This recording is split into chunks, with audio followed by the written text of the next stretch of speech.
kommt Lilli und erzählt euch was. Hier kommt Lilli und das macht viel Spaß.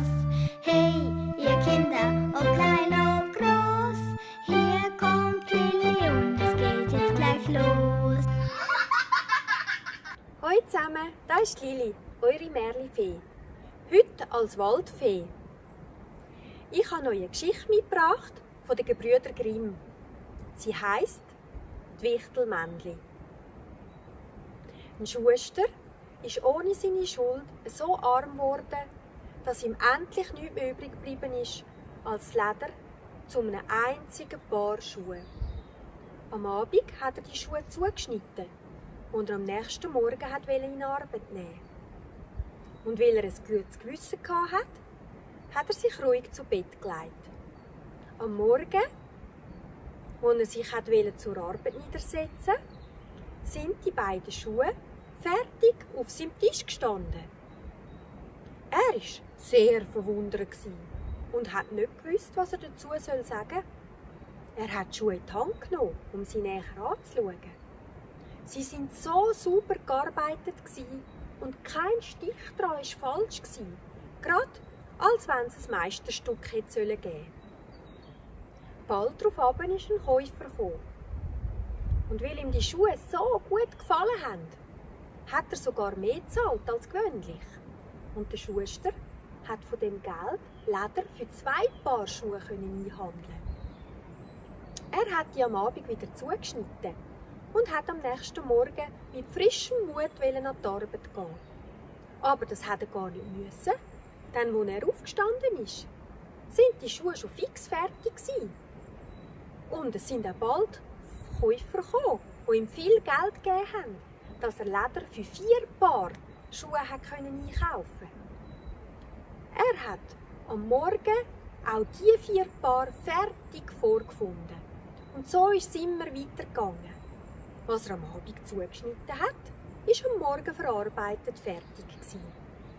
So, dass er bald wieder ein ehrliches Einkommen hatte und endlich ein wohlhabender Mann ist geworden. Eines Abends, nicht weit vor Weihnachten, wo der Mann wieder alles zugeschnitten hat er vor dem Schlafengehen zu seiner Frau gesagt: «Wie wär's, wenn wir diese Nacht aufbleiben würden, um zu sehen, wer uns so hilfreiche Dienste leistet?» Die Frau war zufrieden damit und hat das Licht angelassen. Dann haben sie sich in der Stube im Ecke hinter den Kleidern versteckt und haben aufgepasst.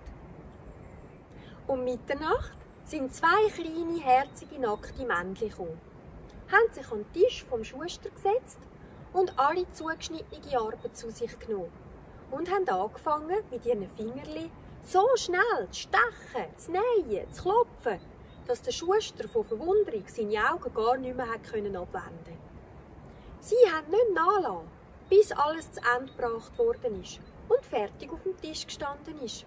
Dann sind sie schnell wieder vorgesprungen. Am anderen Morgen hat die Frau gesagt: «Die kleinen Männchen, die haben uns reich gemacht. Wir müssen uns doch dankbar dafür zeigen. Die laufen so haben nichts am Leib und müssen frieren. Weisst du was? Ich will Hemdli, Röckli, Wams und Hösli für sie nähen und jedem ein paar Strümpfli lismen. Und du kannst ja jedem ein paar Schüeli machen.» Der Mann hat gesagt: «Ja, da bin ich zufrieden mit dem.» Und am Abend, wie alles fertig war, haben das Geschenk statt die zugeschnittene Arbeit zusammen auf den Tisch gelegt und sich wieder versteckt, um mit anzuschauen, wie sich die Männchen echt anstellen würden. Um Mitternacht sind sie anzuspringen gekommen und wollten gerade sich an die Arbeit machen. Wo sie aber kein zugeschnittenes Leder, sondern die herzigen Kleidungsstücke gefunden haben, sind sie zuerst sehr verwundert gewesen. Dann haben sie aber eine gewaltige Freude gezeigt. Mit der grössten Geschwindigkeit haben sie sich angezogen, haben sich die schönen Kleider am Leib glatt gestrichen und gesungen: «Sind wir nicht Buben, glatt und fein? Was sollen wir länger Schuster sein?» Dann sind sie umgehüpft und umgetanzt und über die Bänke und über die Stühle gesprungen. Endlich sind sie zur Tür rausgetanzt. Von jetzt an sind sie nicht mehr zurückgekommen. Am Schuster aber ist es wohl ergangen, solange er gelebt hat. Und es ist ihm alles glückt, was er unternommen hat. Das war ja mal eine lustige Geschichte von diesen Wichtelmännchen. Wäre schön, wenn man so fleissige Helferli hätte. Ich hoffe, die Geschichte der Wichtelmännchen hat euch gefallen. Es hat noch mehr schöne Geschichten auf dem Kanal. Schaut und hört doch einmal rein. Ich würde mich sehr freuen.